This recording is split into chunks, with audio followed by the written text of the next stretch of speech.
Cek.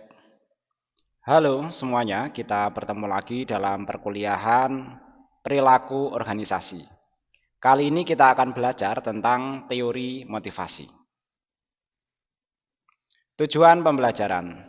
Yang pertama, dalam pembelajaran ini diharapkan nantinya mahasiswa akan mampu memahami tentang definisi dari motivasi. Yang kedua, mahasiswa diharapkan nanti akan mampu memahami tentang elemen-elemen kunci dari motivasi. Yang ketiga, mahasiswa diharapkan juga akan mampu memahami semua penjelasan tentang early theories motivation. Dan yang keempat, mahasiswa diharapkan juga akan mampu memahami semua hal terkait dengan contemporary theories of motivation.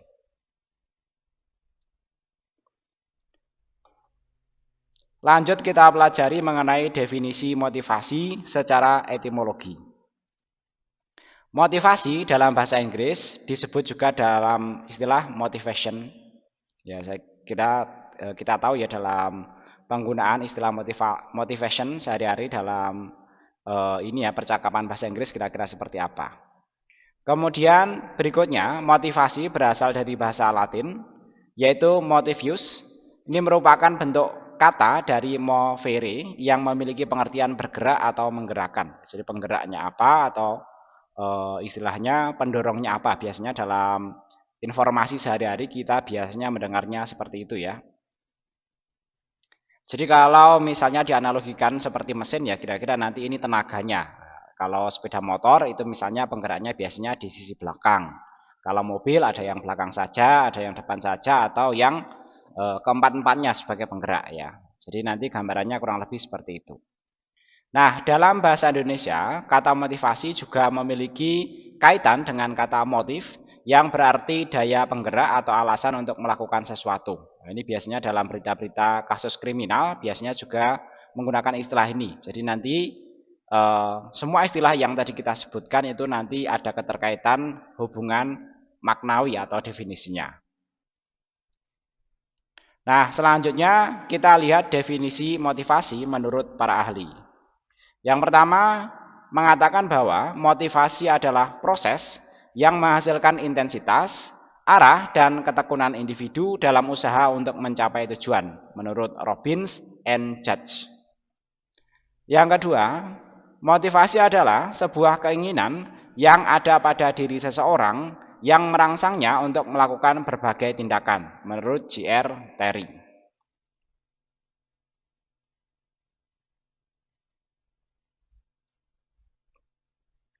Selanjutnya kita pelajari mengenai elemen kunci motivasi. Ya, jadi nanti kurang lebih ada 3 elemen kunci motivasi ya. Ini mirip dengan apa yang disampaikan oleh Robin and Judge ya. Jadi nanti ada intensitas, arah, dan ketekunan individu. Yang pertama adalah intensitas, yaitu seberapa keras usaha seseorang dalam melakukan sesuatu. Yang kedua adalah arah, yaitu tujuan yang menguntungkan organisasi. Dan yang ketiga adalah berapa lama usaha seseorang tersebut atau staminanya dalam memperjuangkan keinginannya. Individu yang termotivasi bertahan melakukan sesuatu tugas dalam waktu yang cukup lama demi mencapai tujuannya. Jadi stamina dalam melakukan sesuatunya itu cukup tinggi. Artinya dia memiliki motivasi yang tinggi juga. Selanjutnya kita lihat di sini ada beberapa kelompok teori motivasi. Yang pertama nanti ada kelompok early theories motivation dan yang kedua adalah kelompok temporary theories of motivation. Nah, lebih detailnya nanti akan kita pelajari. Yang pertama early theories motivation.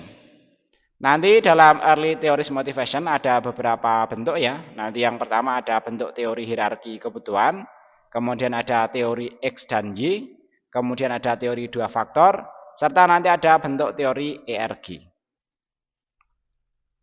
Lebih lanjut kita pelajari mengenai teori hierarki kebutuhan yang dikonsep oleh Maslow ya. Teori hierarki kebutuhan Maslow adalah mengikuti teori jamak, yakni seseorang berperilaku dan bekerja karena adanya dorongan untuk memenuhi bermacam-macam kebutuhan. Jadi kata kuncinya di sini adalah kebutuhan. Dasar teori hierarki kebutuhan Maslow yang pertama adalah manusia adalah makhluk sosial yang berkeinginan untuk selalu ingin lebih banyak lagi dan akan berhenti jika akhir hayatnya tiba. Yang kedua, suatu kebutuhan yang telah dipuaskan tidak menjadi alat motivator bagi pelakunya. Jadi kalau sudah tercapai ya tidak jadi motivasi lagi. Hanya kebutuhan yang belum terpenuhi yang akan menjadi motivatornya. Jadi justru hal-hal yang belum terpenuhi biasanya yang akan menjadi motivasi. Sementara kalau sudah tercapai ya biasanya orang tidak termotivasi untuk melakukan sesuatu. Yang ketiga, kebutuhan manusia tersusun dalam suatu jenjang atau hierarki. Jadi nanti biasanya gradual ya. Jadi nanti secara bertahap kebutuhan manusia itu nanti misalnya kalau dalam kehidupan itu kan misalnya yang pertama pengen punya rumah, yang kedua pengen punya kendaraan, kemudian seterusnya pengen ke luar negeri dan lain sebagainya ya. Ya nanti kurang lebih secara hierarkis seperti itu. Lanjutan dari teori motivasi kebutuhan tadi ya. Jadi nanti puncaknya adalah aktualisasi ya. Jadi merasa pengakuan ya dan merasa ini ya eksis ya dirinya yang paling tinggi. Kemudian nanti ada esteem, kemudian di bawahnya love atau belonging ya. Jadi mencintai pekerjaannya ya. Kemudian berikutnya merasa aman, yang paling bawah lagi ya, yaitu merasa aman, dan yang terakhir psikologis saja merasa butuh gitu ya. Nah, nanti penjelasannya di sini ya. Yang pertama, kebutuhan fisik dan biologis atau psychological needs. Bagian ini terdiri dari kebutuhan yang akan sandang, pangan, papan, dan kesehatan sehari-hari. Nah, ini penjelasannya ini walaupun nanti ini di bawah, ini penjelasannya dimulai dari sini ya. Nomor 1 ini mewakili yang psikologikal ini. Kemudian yang kedua, ini adalah kebutuhan keselamatan atau keamanan atau safety and security needs. Bagian ini terdiri dari kebutuhan perlindungan dari bahaya, ancaman, dan sebagainya. Sementara yang ketiga adalah kebutuhan akan rasa kasih sayang, ya, love and belonging needs. Bagian ini terdiri dari kebutuhan akan cinta kasih, kepuasan dalam menjalin hubungan dengan orang lain, dan kelompok dan rasa kekeluargaan. Yang keempat atau esteem tadi ya, ini adalah kebutuhan akan penghargaan atau prestis. Bagian ini terdiri dari kebutuhan kehormatan diri dan berpartisipasi. Yang kelima adalah aktualisasi diri atau self-actualization. Bagian ini terdiri dari penyelesaian pekerjaan secara kreativitas dan mengembangkan diri. Ini semacam spiritualitas lah ya. Jadi nanti kita dengan adanya aktualisasi ini merasa kita ya semacam mendapat me time-nya. Jadi nanti yang paling puncaknya nanti di situ. Selanjutnya adalah teori X dan Y. Ini digagas oleh Douglas MacGregor. Teori X dan Y merupakan teori yang dikemukakan oleh Douglas MacGregor terhadap pembawaan sebuah organisasi dan bagaimana pembawaan tersebut dapat mempengaruhi karyawannya. Teori ini nanti dibagi menjadi dua ya, seperti judulnya lah ya, yaitu domain X. Ini dilambangkan sebagai pembawaan authoritarian atau otoriter, dan domain Y dilambangkan sebagai pembawaan partisipatif atau partisipatif. Nah, untuk teori X, teori ini pemimpin menganggap bawahan mereka cenderung kurang termotivasi dalam melakukan pekerjaannya atau bahkan tidak menyukai apa yang sedang mereka lakukan ketika mereka sedang bekerja. Sementara untuk teori Y, teori ini pemimpin cenderung melihat pegawainya sebagai pegawai yang optimistik dan melihat pekerjaan mereka sebagai sesuatu yang menantang. Lanjutannya, dalam memotivasi karyawannya yang bertipe teori X atau domain X tadi ya, manajemen akan menggunakan pendekatan reward and punishment untuk memberikan penghargaan kepada karyawan yang berprestasi baik dan menghukum ya mereka yang berprestasi buruk. Mungkin teman-teman punya pengalaman dalam kelompok atau dalam organisasi, bisa saja ada yang seperti itu. Kemudian dalam memotivasi karyawan yang berdomain Y atau menggunakan teori Y, manajemen akan memberikan motivasi dengan cara melakukan promosi jabatan dan pengembangan karir yang lebih baik bagi karyawannya. Jadi nanti kalau ini ditentukan oleh manajemen organisasi, ya itu keputusan organisasi. Tapi kalau itu justru dipengaruhi oleh misalnya kepribadian dari HRD atau dari pimpinan organisasi, ya itu memang bisa dipandang ya sebagai karakteristik dari sang pemimpin. Selanjutnya adalah teori dua faktor atau motivation hygiene. Nah, teori ini dikembangkan oleh Frederick Irving Hertzberg ya, tahun sekitar ya antara ini kan tahun lahirnya dan ini tahun meninggalnya ya, berarti tahun 90-an lah kira-kira. Dia adalah seorang psikolog asal Amerika Serikat. Frederick Hertzberg menyatakan bahwa ada faktor-faktor tertentu di tempat kerja yang menyebabkan kepuasan kerja dan sebagian faktor menyebabkan ketidakpuasan kerja. Nah, keduanya itu nanti saling terkait ya. Jadi ada faktor yang menyebabkan kepuasan dan satu lagi yang ketidakpuasan. Faktor-faktor tertentu di tempat kerja disebut oleh Frederick Hertzberg diidentifikasi sebagai hygiene factor atau faktor kesehatan. Nah, ini higienis lah, mirip dengan kata higienis ya. Dan motivation factor atau faktor pemuas. Nah, ini kata-kata dia ya. True motivation comes from achievement, personal development, job satisfaction, and recognition. Jadi motivasi yang sebenarnya datang dari penerimaan ya, kemudian pengembangan pribadi ya, kemudian kepuasan kerja dan perolehan ya atau hadiah ya, rekognisi dari pekerjaannya. Nah, ini yang pertama hygiene factor, ini merupakan faktor pekerjaan yang penting untuk adanya motivasi di tempat kerja, tetapi bukan sebagai motivator. Dan ini disebut sebagai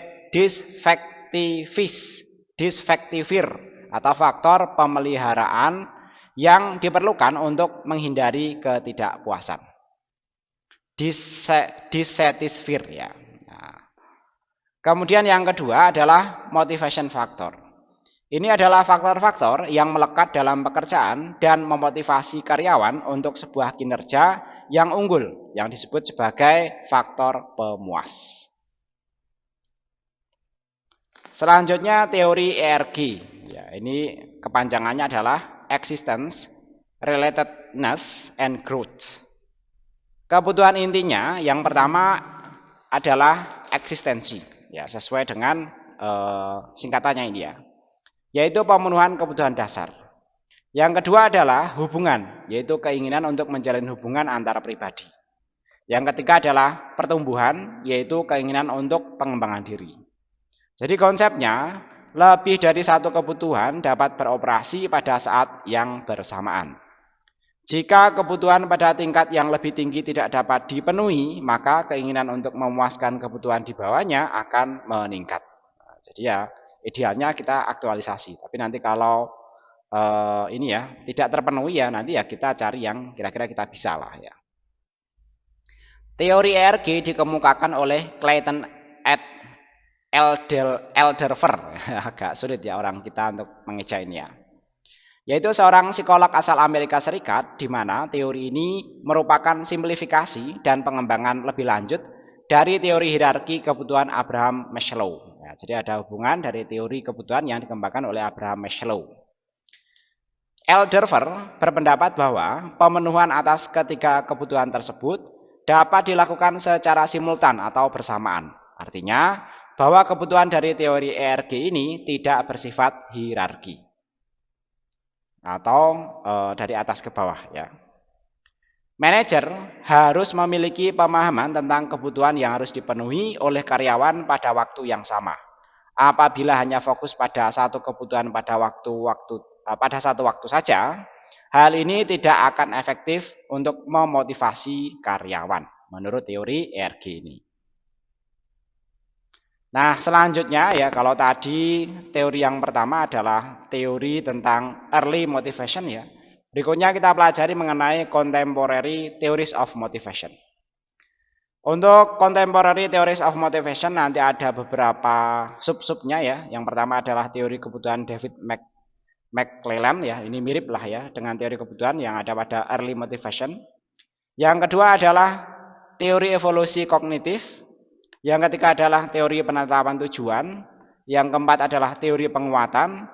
yang kelima adalah teori keadilan, dan yang keenam adalah teori harapan.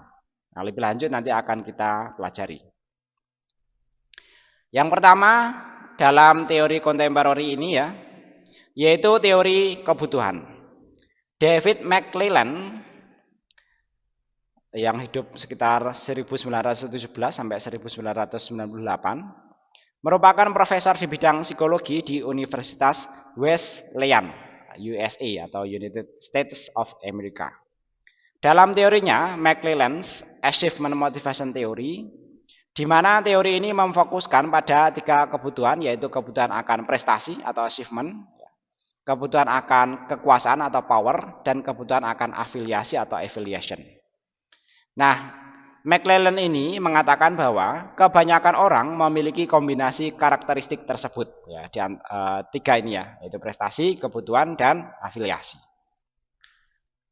Akibatnya akan mempengaruhi perilaku karyawan dalam bekerja atau mengelola organisasi. Jadi dari ketiga ini nanti akan mempengaruhi karyawan dalam bersikap pada organisasi. Lanjut ya mengenai teori tersebut ya. Yang pertama, kebutuhan akan pencapaian atau need for achievement. Individu dengan kebutuhan akan pencapaian atau prestasi tinggi ini sangat termotivasi oleh pekerjaan yang menantang dan bersaing. Yang kedua, kebutuhan akan kekuasaan atau need for power, yaitu keinginan dalam diri seseorang individu untuk memegang kendali wewenang atas orang lain dan mempengaruhi serta mengubah keputusan sesuai dengan kebutuhan atau keinginannya sendiri. Kata kuncinya keinginannya sendiri ini ya. Kemudian yang ketiga adalah kebutuhan akan afiliasi atau need for affiliation, yaitu dorongan seseorang untuk memiliki hubungan internasional dan sosial dengan orang lain atau kelompok orang tertentu. Mereka berusaha untuk bekerja dalam kelompok dengan menciptakan hubungan yang ramah dan memiliki keinginan yang kuat untuk disukai oleh orang lain. Nah, inilah kebutuhan akan afiliasi. Selanjutnya yaitu teori evaluasi kognitif atau cognitive evaluation theory. Nah, teori ini dalam psikologi yang dirancang untuk menjelaskan efek konsekuensi eksternal pada motivasi internal. Yang pertama ya, yang pertama ya adalah motivasi intrinsik. Sedangkan yang kedua adalah motivasi ekstrinsik. Ini dikembangkan oleh Edward L. Deci yang merupakan profesor psikologi juga di Amerika Serikat, Universitas Rochester. Ya. Secara keseluruhan, motivasi intrinsik atau IM mengacu pada keterlibatan seseorang dalam kegiatan untuk kesenangan dan kepuasan karena melakukan aktivitas. Masih menurut Deci ya. Ketika seseorang secara intrinsik termotivasi, dia akan melakukannya secara sukarela tanpa ada kendala eksternal atau imbalan. Menurut Deci and Ryan 1985. Jadi secara ringkas ya bahwa motivasi intrinsik adalah tanggung jawab dan kompetensi. Sementara motivasi ekstrinsik adalah gaji dan promosi. Selanjutnya yang ketiga dari contemporary theory of motivation adalah teori penetapan tujuan. Teori penetapan tujuan atau goal setting theory awalnya dikemukakan oleh Dr. Edwin Lodge pada akhir tahun 1960. Lewat publikasinya artikel Toward a Theory of Task Motivation and Incentives tahun 1968. Lodge menunjukkan adanya keterkaitan antara tujuan dan kinerja seseorang terhadap tugas. Jadi 5 prinsip penetapan tujuan menurut Lodge ya. Yang pertama adalah kejelasan. Tujuan harus jelas terukur, tidak ambigu, dan ada jangka waktu tertentu yang ditetapkan untuk menyelesaikan tugas tersebut. Yang kedua adalah tantangan. Salah satu karakteristik yang paling penting dari tujuan adalah tingkat tantangan. Orang sering termotivasi untuk berprestasi ya, dan mereka akan menilai tujuan berdasarkan pentingnya sebuah pencapaian yang telah diantisipasinya. Yang ketiga adalah komitmen. yaitu tujuan harus dipahami agar efektif. Karyawan lebih cenderung memiliki tujuan jika mereka merasa mereka ini adalah bagian dari penciptaan tujuan tersebut. Ya, jadi merasa eksis di situ. Yang keempat adalah umpan balik atau feedback. Umpan balik memberikan kesempatan untuk mengklarifikasi harapan, menyesuaikan kesulitan sasaran, dan mendapatkan pengakuan. Yang kelima adalah kompleksitas tugas. Faktor terakhir dalam teori penetapan tujuan memperkenalkan dua persyaratan lebih untuk sukses ya.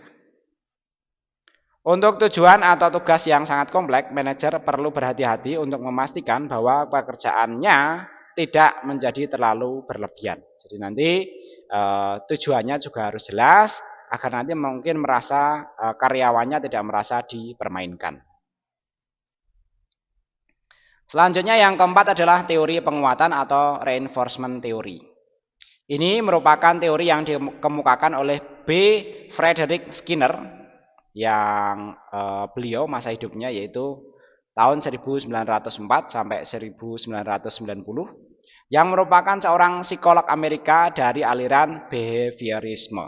Nanti untuk aliran-aliran psikologi teman-teman bisa pelajari lebih lanjut. Tapi kali ini hanya menyebutkan bahwa dia merupakan psikolog dengan aliran behaviorisme, yaitu aliran yang memiliki pendekatan perilaku. Teori di mana perilaku merupakan sebuah fungsi dari konsekuensi-konsekuensinya atau setiap manusia bergerak karena mendapatkan rangsangan dari lingkungannya.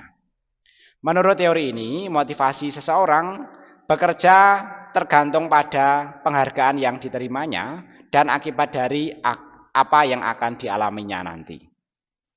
Ada dua bentuk penguatan reinforcement antara lain. Yang pertama adalah penguatan positif. Ini berarti ada pemberian tanggapan positif ketika seseorang individu menunjukkan perilaku positif yang dibutuhkan. Penguatan positif merancang terjadinya perilaku. Yang kedua adalah penguatan negatif. Ini berarti menghargai dengan menghapuskan konsekuensi negatif atau tidak diinginkan.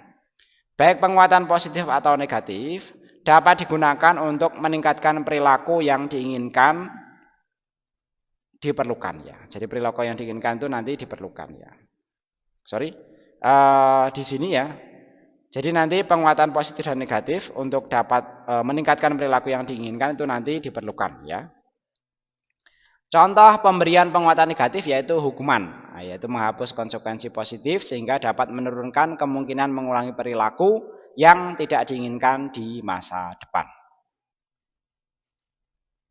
Selanjutnya adalah teori keadilan.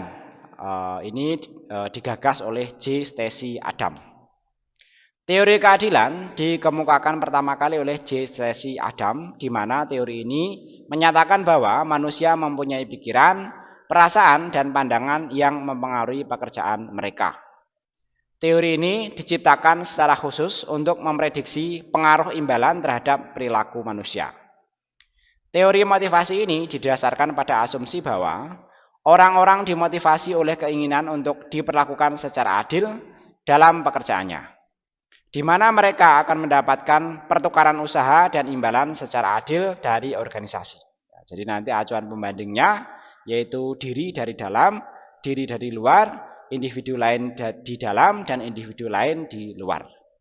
Nah, penjelasannya seperti ini.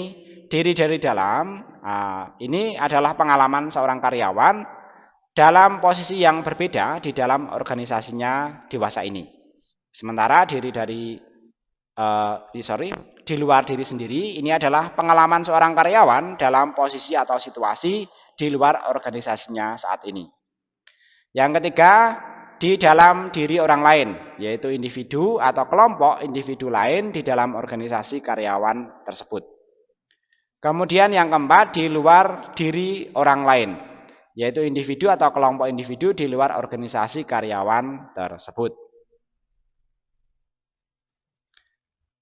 Masih terkait dengan teori keadilan ya. Kita lanjutkan. Bila muncul ketidakadilan, maka karyawan akan melakukan kemungkinannya ya. Yang pertama, mengubah input ya, yaitu mengurangi upaya atau mengurangi kapasitas kerjanya. Yang kedua, mengubah output, yaitu memproduksi dengan kuantitas tinggi tapi menurunkan kualitasnya. Yang ketiga yaitu mengubah atau membandingkan, ya, yaitu mungkin gaji saya tidak sebaik X tapi lebih baik dari Y. Berikutnya yaitu mendistorsi persepsi mengenai diri, ya. Misalnya saya merasa bekerja dengan normal, tapi sekarang saya sadar saya bekerja terlalu keras dibandingkan orang lain. Kemudian mendistorsi persepsi mengenai orang lain, misalnya pekerjaan X tidaklah begitu penting seperti pekerjaan saya. Ya, jadi nanti bisa saja seperti itu. Kemudian contoh yang terakhir, ya, kemungkinan yang terakhir yaitu mengubah situasi, misalnya keluar dari pekerjaan. Nah, sebagai catatan, distorsi merupakan pemutarbalikan fakta atau penyimpangan. Ya, secara psikologi seperti itu. Selanjutnya adalah teori harapan atau ekspektansi teori. Teori harapan dikemukakan oleh Viktor Fromm pada tahun 1964, di mana teori ini lebih menekankan pada faktor hasil atau outcomes ketimbang kebutuhan atau needs. Ya, ini memang bertentangan dengan teori kebutuhan, ya. Seperti yang dikemukakan oleh Maslow dan Herzberg, ya. Fromm ini, ya, mengemukakan bahwa orang-orang akan termotivasi untuk melakukan hal-hal tertentu guna mencapai tujuan apabila mereka yakin bahwa tindakan mereka akan mengarah pada pencapaian tujuan tersebut. Nah, secara bertahap nanti, ya, dimulai dari individual reward, ya, kemudian dilanjutkan dengan individual performance, ya, dilanjutkan dengan organizational rewards, ya, dan yang ketiga adalah personal goal atau tujuan tujuan pribadi. Nah, yang pertama ini adalah effort performance, ya, effort performance relationship, ya, atau hubungan usaha performa usahanya, ya. Jadi effort performance itu nanti dimulai dari antara individual report ke individual performance. Sedangkan yang kedua tahapannya adalah performance reward, ya. Jadi nanti performance ke reward, ya. Dan yang ketiga adalah hubungan reward personal. Jadi nanti antara reward dan tujuan pribadi itu nanti bisa dihubungkan seperti ini, ya. Dan nanti ini merupakan bagian dari langkah-langkah teori harapan. Yang pertama, apakah saya memberikan upaya maksimum? Akankah usaha tersebut diakui? Yang kedua, ya, bisa diuji dengan pertanyaan, jika saya memberikan kinerja terbaik, akankah saya mendapatkan penghargaan dari organisasi? Ya. Sedangkan pada tahap yang ketiga, ya, bisa diuji dengan pertanyaan, bila saya diberi penghargaan, apakah penghargaan tersebut menarik bagi saya? Ya, itu nanti bisa diuji sehingga nanti kita sampai pada tahapan harapan yang keberapa. Baik, dari beberapa teori tentang motivasi tadi, ya, kita bisa membuat sebuah kesimpulan, ya, atau beberapa kesimpulan. Yang pertama, bahwa motivasi adalah daya pendorong dari keinginan kita agar terwujudkan, ya, akan penguatan ambisi, meningkatkan inisiatif, dan akan membantu dalam mengarahkan energi kita untuk mencapai apa yang kita inginkan. Yang kedua, motivasi akan membuat diri kita melangkah maju dan mengambil langkah selanjutnya untuk merealisasikan apa yang kita inginkan. Baik, demikian pembelajaran kita kali ini tentang teori motivasi. Mudah-mudahan apa yang saya sampaikan dapat dipahami dengan baik dan bermanfaat ke depannya. Sampai ketemu lagi pada video pembelajaran berikutnya. Terima kasih.